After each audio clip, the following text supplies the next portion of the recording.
নমস্কার, seven news নেটওয়ার্কে স্বাগত। এই মুহূর্তের বড় খবর, সপ্তাহান্তে মেন লাইনে ব্যাহত ট্রেন চলাচল। যে খবর মিলছে, ব্যারাকপুর ও টিটাগড় সংলগ্ন 12 নম্বর রেলগেটের সিগন্যাল খারাপ হয়ে যাওয়ার কারণে ব্যাহত ট্রেন চলাচল। টিটাগড় ও ব্যারাকপুর স্টেশনের লাইনে পরপর দাঁড়িয়ে রয়েছে ট্রেন। অফিস টাইমে চরম দুর্ভোগের শিকার নিত্যযাত্রীরা। আপনাদের আরও একবার জানিয়ে রাখি, ব্যারাকপুর ও টিটাগড় সংলগ্ন 12 নম্বর রেলগেটের সিগন্যাল খারাপ হয়ে যাওয়ায় মেন লাইনে ব্যাহত ট্রেন চলাচল। টিটাগড় ও ব্যারাকপুর স্টেশনের লাইনের ওপর পরপর দাঁড়িয়ে রয়েছে ট্রেন। চরম দুর্ভোগে পড়েছেন নিত্যযাত্রীরা।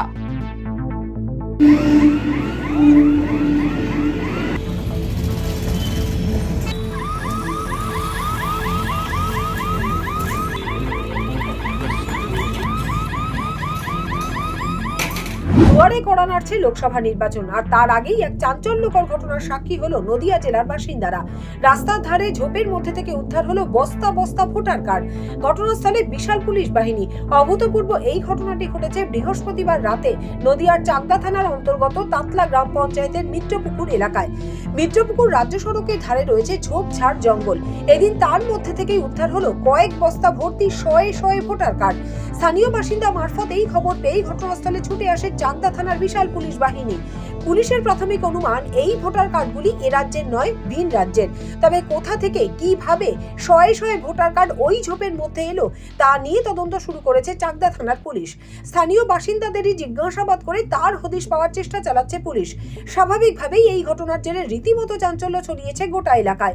সন্দেশখালী যাওয়ার পথে গ্রেপ্তার বিজেপি নেত্রী লকেট চট্টোপাধ্যায়। এদিন বিজেপি নেত্রীর কনভয় ভোজের হাটে পৌঁছতে তার পথ আটকায় কলকাতা লেদার কমপ্লেক্স থানার পুলিশ।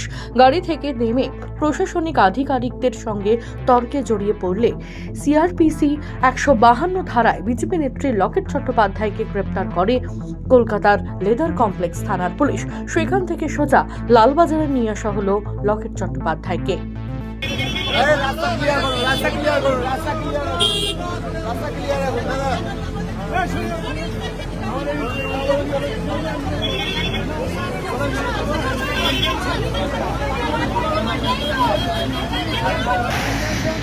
আরে ঢুকবো না, এই যে এদিকে লোকের দিক, এই যে এদিকে আনো প্রতিক্রিয়া হয়েছে। সন্দেশখালী নিয়ে নিজে মুখ্যমন্ত্রী একটা কেন স্টেটমেন্ট দিচ্ছে না? কেন মহিলাদের পাশে গিয়ে তাদের কথা শুনছে না? কেন রাজীব কুমারকে আগে পাঠিয়ে সারাক্ষণ দেখা যাচ্ছে যে রাজীব কুমারকে পাঠিয়ে পরিস্থিতি দেখতে পাঠিয়েছেন, তদন্তের নির্দেশ দিচ্ছেন। একজন মহিলা হয়ে মহিলার কাছে আসতে পারলেন না তিনি বলতে পারলেন না তোমাদের কি হয়েছে ভাই? কেন তিনি শেখ শাহজাহানকে এখনো পর্যন্ত বাইরে বার করছেন? আমরা সব জানি যে শেখ শাহজাহানকে মানে কে রেখে দিয়েছে, মমতা ব্যানার্জি সব কিছু জানে শেখ শাহজাহান কোথায় আছে। পুরোপুরিভাবে একজন মহিলা হয়ে আজকে মহিলাদেরকে মান সম্মান, মহিলাদেরকে ধুলোয় লুটিয়ে দিচ্ছে। বাংলার মহিলারা সম্মান চায়। উনি ভুলে গেছেন বাংলার মহিলাদের 500 টাকা ছুড়ে দাও, বাংলার মহিলারা ব্যাস খুশি হয়ে যাবে। বুঝতে পারেনি বাংলায় আগে সম্মান, টাকা পয়সা পড়ে। দীর্ঘদিন ধরে বাকি ব্যাংকের ঘর ভাড়া বারবার কর্তৃপক্ষকে জানিয়েও কোনো সুরাহা না হওয়া এবার ব্যাংকের গেটে তালা ঝুলিয়ে দিল ঘর মালিক। পূর্ব মেদিনীপুর জেলার এগরা 2 নম্বর বালিঘাই এলাকার ঘটনা। দীর্ঘ প্রায় 30 বছর ধরে ওই জায়গায় ভাড়া নিয়ে চলত ইন্ডিয়ান ব্যাংক।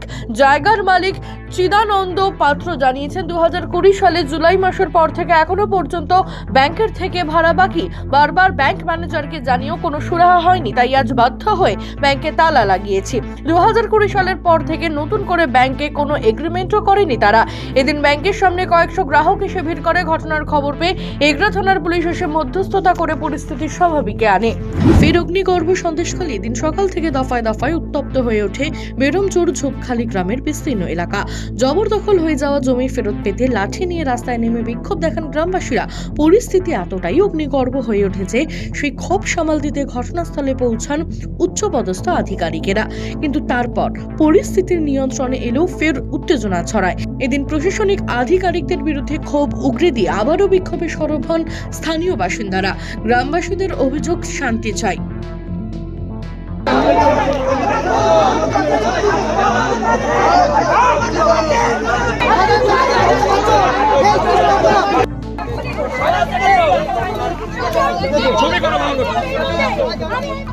শান্তনু বিশ্বাস, 7 নিউজ, সন্দেশখালী। জয় হিন্দ। আরও বিভিন্ন খবরের আপডেট জানতে হলে অবশ্যই সাবস্ক্রাইব করুন 7 নিউজ নেটওয়ার্ক চ্যানেলটি, কারণ আপনাদের একটা সাবস্ক্রিপশন আমাদের কাছে অত্যন্ত মূল্যবান। জয় হিন্দ।